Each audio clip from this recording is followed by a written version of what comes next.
The COVID-19 pandemic is impacting everyday life on just about every level, right? But perhaps one of the biggest concerns is jobs. In fact, new numbers from the Buffalo-Niagara Partnership's annual employer survey show the number one concern this year is finding qualified workers and then keeping them on staff. 83% of the companies surveyed said they have unfilled positions, and 77% say they plan to add employees this year.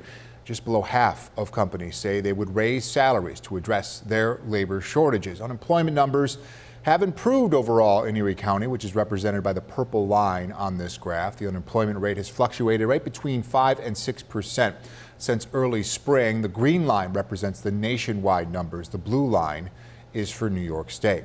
Tonight, reporter Natalie Fahmy goes behind those numbers to take an in-depth look at the problem employers are facing here in Western New York. The Buffalo-Niagara Partnership surveyed its members to see how businesses are doing more than 18 months into the pandemic. What's negative about the survey is workforce. I think employers really have to brace themselves for the fact that this is a long-term issue. President of Comfort Plastics, Bob Comfort, says their staffing issues haven't been dire, but they have made some changes. They're starting wages up to $17 per hour. The survey shows he's not alone. 45% of businesses are raising wages.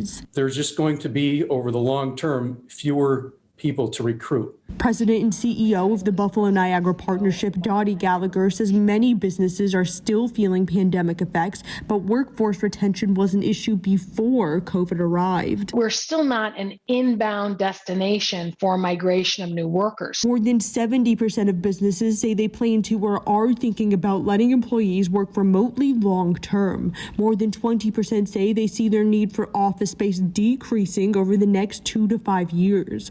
Comfort says it's important to develop local businesses rather than outsourcing. That's really going to impact economic development in Western New York. And more than half of businesses say the U.S.-Canada border closure has hurt them. We really do need that free flow of people and goods and services across the border. But it's not all bad news. More than 40% of businesses saw an increase in sales and revenue. That's a 28-point improvement from last year. And only 6% project a decrease in revenue, down 47 points from last year. It's exciting to be in a position where businesses are really looking at recovery and growing and are really moving forward. Natalie Fahmy, 7 Eyewitness News.